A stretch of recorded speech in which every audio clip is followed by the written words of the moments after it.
Hi booktube, Aaron here, hope you're doing very well. Today I'm going to be doing the Nonfiction November tag, a tag created by Julie from Bookish Travels, and I was tagged in this by Daniela from Uncommon Reader. It's a tag all about non-fiction to celebrate the reading event, Nonfiction November, and I'm trying to get it in before the end of the month. There are 8 prompts, but I think they won't take too long, so let's jump in. The first prompt is what motivated you to pick up your first non-fiction book, and can you remember it? I can't really remember the first non-fiction book I would have read. When I was little, I was really into history. Probably history, music, and art were my sort of 3 main passions and kind of hobbies and interests. And so I used to read or sort of pore over quite a lot of sort of history related books. Probably one of the few examples that I still have is this. This is What the Romans Did for Us by Philip Wilkinson, with a foreword by Adam Hart Davis. This is just like a companion to a TV show that used to be on TV here in the UK, about Roman innovation and inventions. So things like that used to really appeal to me when I was little, and it really was just my own interests and the encouragement of family members that got me into it. Number 2 is how do you choose your next non-fiction read? It's just mainly a mood or sort of interest thing. I'm just sort of following my own curiosity. When it comes to podcasts and things like that, I tend to prefer history podcasts on the whole.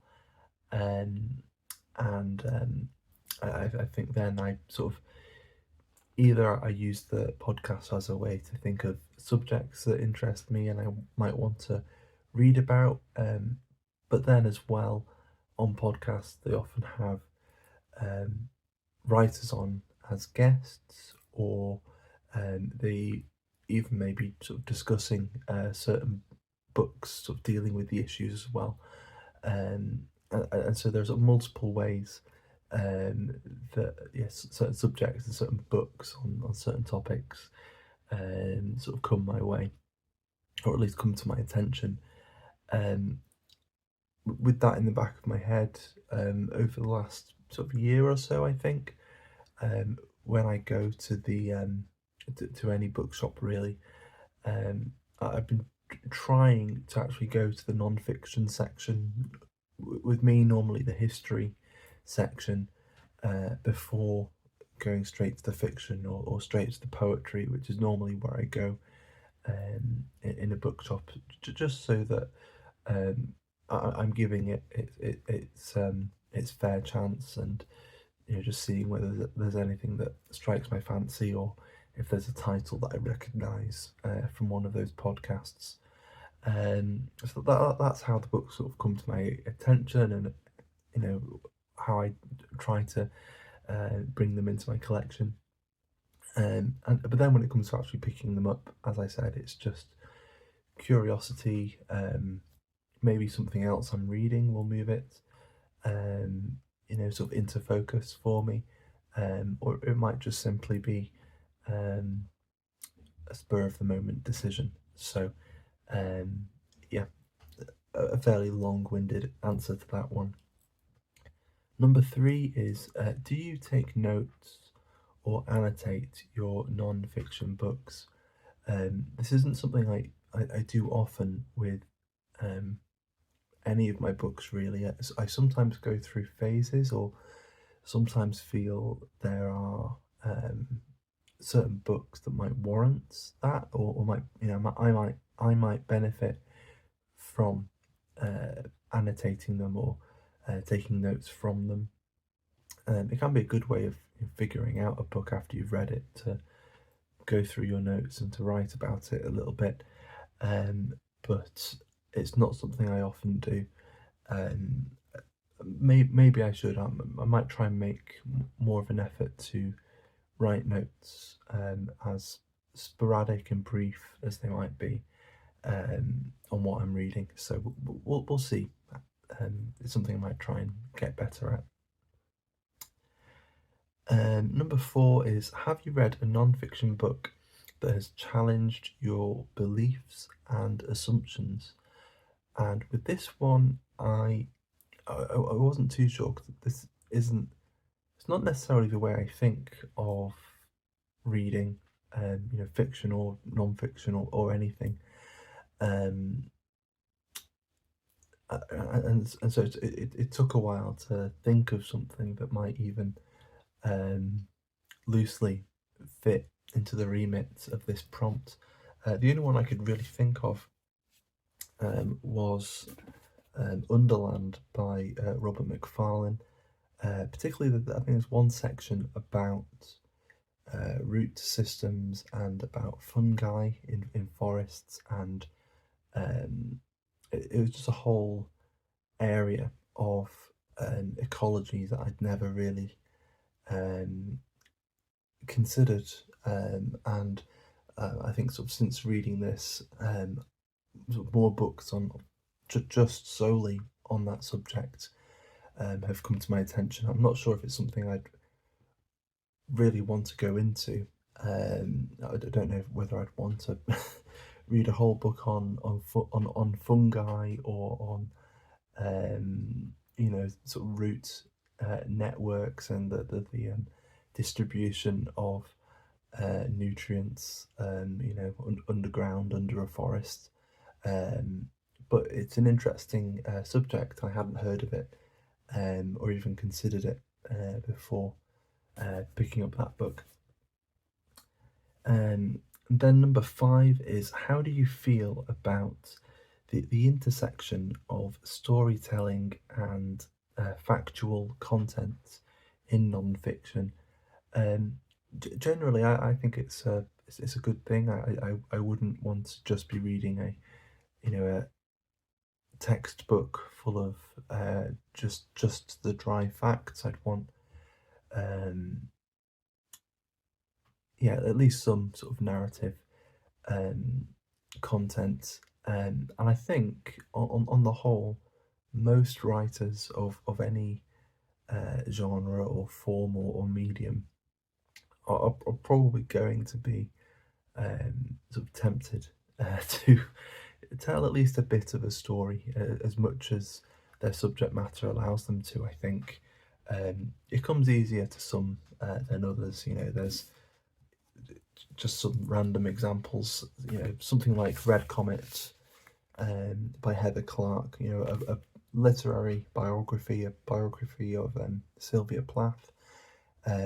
This is obviously going to have more of a narrative bent to it, since it's the biography of a person. It's the story of someone's life. Same goes for sort of memoir or travel writing. So one of my favourite books is A Time of Gifts by Patrick Leigh Fermor. So again, that narrative drive is going to be something sort of natural to that. And with Heather Clark, the facts that you're looking for are part of the narrative.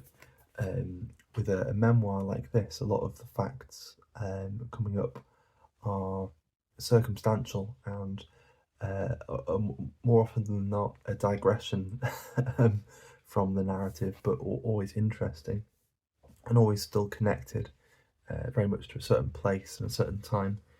And then, A History of Reading by Alberto Manguel, where it's not really something you'd think.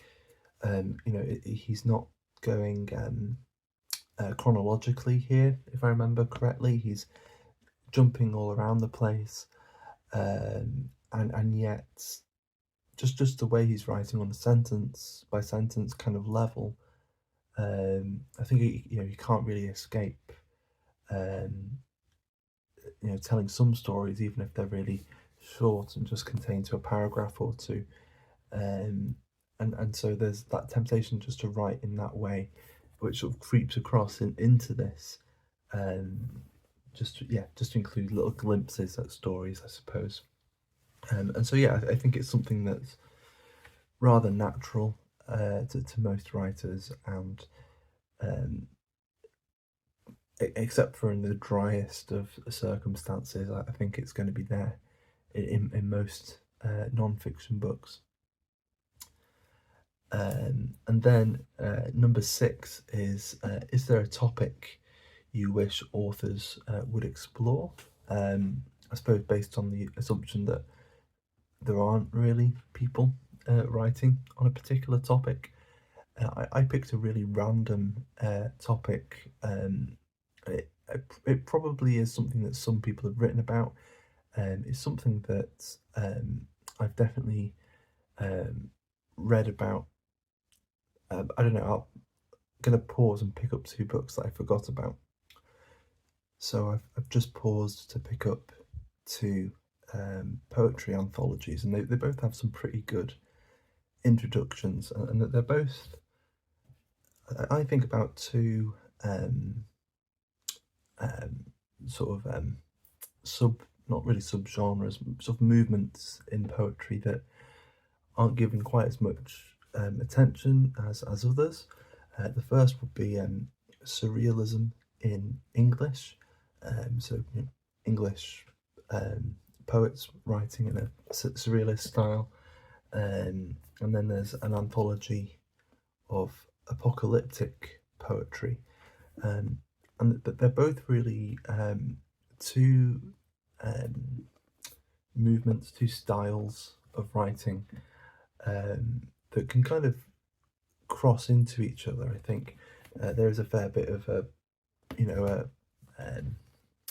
sort of a cross pollination between these 2 anthologies, and they've both got really good introductions, kind of grounding you to the period and what it was like and what they're aiming to do. Actually, I'm looking at the apocalypse one. I think just double checking. Yeah, the introduction's not quite as long as I remembered it being. But certainly in the surrealist one, it's very, very good and very long. And I sort of wish there was a history of this kind of these kinds of movements in particularly in British poetry from World War One through to about just after World War Two, through to about the 50s maybe, that isn't focusing on the war poets or the modernist poets who tend to be the more of the focus of that period. And the one poet that bridges the 2 camps of apocalyptic verse, or also labelled new romanticism or neo-romanticism, and surrealism, would be Dylan Thomas. His poetry was often between the 2, and I think one of the things he was working on just before he died was, I can't remember its name, but he never finished it. I'm not even sure if it ever has been published, but it sounded very apocalyptic, and I'm just imagining a book sort of semi-focused on Thomas, but then also on these movements that were kind of around him, or he was somewhat involved in and interested in. I'm not sure how viable that would be, how much sort of research there'll be sort of available, I suppose, and I'm not sure who would read it, but that's certainly something I'd find really interesting. Number 7 is, do you incorporate insights from non-fiction into your daily life? And no, this isn't really something I do. Again, it's just not really the focus of my reading. I think I don't think of it as being quite so utilitarian. I suppose there are happy side effects, but it's not something I think about all that much. Then number 8 is choose just one book from your non-fiction collection to highlight. And this is one I read earlier in the year, and I've sort of mentioned a fair bit since I read it because it's directed a lot of my reading since then, and it's a book about poetry. It's called Lives of the Poets, and it's by Michael Schmidt, and it's a history of poetry in English from the Middle Ages, from around the time of Chaucer,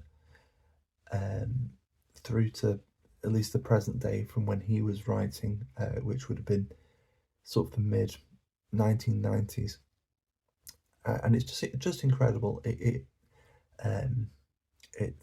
feels very natural the way he's writing about them. It's not really that rigid. He's not sitting down and thinking, right, now I'm going to write about this poet. This is when he was alive. This is what he wrote about.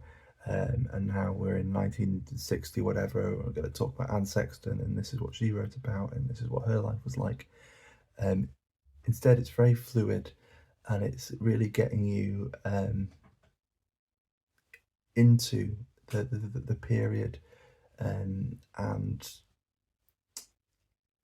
I think Schmidt is a real lover of poetry, and he gets really enthusiastic about poetry, and somehow he's able, as he's talking about these poets, some of whom he likes, some of whom he doesn't like that much, and yet he's still enthusiastic about them and rigorous in his approach to them, and that enthusiasm is infectious, and it just makes you want to go and discover poets that you hadn't really considered before, or maybe at least in my case, there were some poets that I'd read in the past and kind of decided to give another go. There were some cases of poets who I'd felt like I'd made my mind up about years ago, and then this sort of confirmed my own prejudice, and so yeah, it just gets you thinking about poetry in English in a different way, and gets you excited about it. So if it's something you're curious about, and you're not too put off by a book this big, then maybe give it a go. But that's it. So that's the Nonfiction November tag. It does say to tag people, but this is going out on the last Tuesday in November, so I'm not sure how much of a chance I'm giving people to do it. So I'll leave it open and just say, if you would like to do this tag and you think you'd be able to fit it in before the end of the month, then give it a go. But for now, thank you very much for watching, and I'll see you soon. Bye.